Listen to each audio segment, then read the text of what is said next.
Dans un précédent numéro du Dessous des cartes, je vous ai décrit l'évolution du climat sur notre planète, quels étaient les outils qui avaient permis le constat de ces dérèglements, ainsi que les diverses conférences de l'ONU qui ont précédé celle de Paris. Eh bien, aujourd'hui, je vais vous parler de cette COP 21 qui va se tenir au Bourget à partir de la semaine prochaine. COP, cela veut dire en anglais Conference of the Parties. On y attend plus de 40 000 participants, les délégués représentant chaque pays, des observateurs, des ONG, des membres de la société civile, des journalistes. Et la France a été d'ailleurs le seul pays à se porter candidat à l'organisation de cette grande conférence. Alors comment les différents pays se sont préparés à cette négociation et un accord est-il possible? Eh bien, allons voir. Regardez cette animation venant de la NASA. En bleu, les zones plus froides et en jaune et rouge, les zones plus chaudes depuis la fin du 19e siècle. On voit tout de suite que la température moyenne augmente. Et de fait, le temps où le changement climatique était contesté est terminé. Selon l'Agence américaine d'observation océanique et atmosphérique, les 10 années les plus chaudes enregistrées sur la Terre depuis 1880 sont toutes ultérieures à l'année 1998. Une étude publiée en 2013 dans la revue électronique Environmental Research Letter a montré qu'entre 1991 et 2011, sur 12 000 articles scientifiques traitant du changement climatique, 97% des auteurs concluaient que l'homme est bien responsable de ce changement. Il y a donc bien un consensus de la communauté scientifique internationale. D'ailleurs, nous voyons déjà les premières conséquences du changement climatique avec la multiplication de phénomènes extrêmes, comme les ouragans Katrina en 2005 et Sandy en 2012 aux États-Unis, le typhon Haiyan aux Philippines en 2013, ou encore le cyclone Pam dans le Pacifique en 2015, mais aussi des phénomènes plus lents comme la fonte des glaciers, des calottes polaires, la montée des eaux des océans. Alors 196 pays ou groupes de pays de la Convention cadre des Nations Unies sur le changement climatique se sont engagés à contenir le réchauffement au-dessous de 2 degrés d'ici 2100. En 2015, le réchauffement est déjà de 0,85 degrés Celsius, donc il reste une marge de 1,15 degré. Et d'ailleurs, des îles comme Kiribati ou Tuvalu dans le Pacifique sont directement menacées par le réchauffement, même s'il est limité à 2 degrés. Alors, limiter l'augmentation à 2 degrés nécessite au moins 3 conditions. Premièrement, que les émissions mondiales de gaz à effet de serre cessent d'augmenter avant 2020. Regardez la courbe des émissions mondiales de CO2 depuis 1975.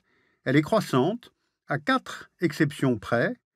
La récession américaine au début des années 80, l'effondrement de l'URSS, la crise financière de 2008, et puis bonne nouvelle, les émissions ont été stables en 2014 grâce aux efforts de la Chine pour réduire l'utilisation du charbon, mais aussi par l'utilisation accrue d'énergie renouvelable aux États-Unis et dans l'Union européenne, et puis aussi un hiver doux, synonyme de moins de chauffage. Deuxième condition, réduire nos émissions de 2010 de 40 à 70% d'ici à 2050. Et enfin, troisième condition, que dans la seconde moitié du XXIe siècle, nos émissions soient égales ou inférieures à ce que la Terre peut absorber. Trouver un accord pour contenir le réchauffement à 2 degrés, c'est donc l'objectif de la COP 21 à Paris. Pour cela, les pays, avant la conférence elle-même, se sont engagés à réduire leurs émissions de gaz à effet de serre. Vous voyez ici les États qui ont soumis leur contribution au 1er octobre 2015. Ces États représentent plus de 85% des émissions mondiales.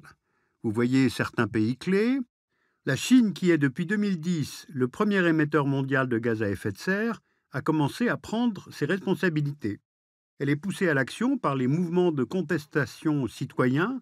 Le Parti communiste a donc pris plusieurs engagements, parmi lesquels atteindre le pic d'émissions avant 2030, augmenter le stock de forêt de 4,5 milliards de mètres cubes, car les forêts permettent de stocker le CO2 et donc de faire baisser les émissions. Ce chiffre représente tout de même 2 fois le volume des forêts françaises. Les États-Unis, second pays émetteur, se sont engagés à réduire de 25% leurs émissions d'ici à 2025 par rapport à 1990. Obama a fait de la lutte contre le changement climatique une de ses priorités, mais il doit faire face à un Congrès républicain climato-sceptique, ce qui bloque tout traité nécessitant une ratification du Congrès. Mais certains États aux États-Unis font des efforts plus importants.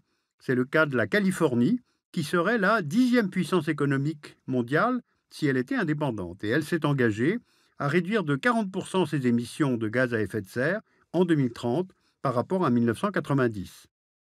De même, l'Union européenne, troisième pollueur mondial, s'est engagée à réduire d'au moins 40% d'ici 2030 ses émissions par rapport au niveau de 1990.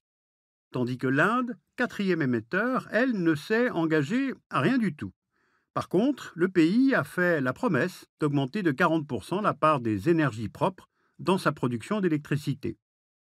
Enfin, le Japon, sixième émetteur mondial, a décidé de réduire ses émissions de 26% en 2030 par rapport à 2013.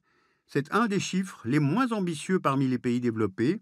Cela est dû à l'accident de Fukushima, à la suite duquel les émissions de gaz à effet de serre ont augmenté de 15% avec la réouverture des centrales à gaz et au charbon. Il y a aussi des pays qui n'ont pas rendu leurs engagements. Regardez ceux qui manquent: Arabie Saoudite, Iran, Qatar, Angola, Venezuela. Les hydrocarbures sont leur principale source de devises et ces pays n'ont pas intérêt à ce que la transition énergétique se fasse rapidement. Alors on le déduit, les États ont des objectifs différents.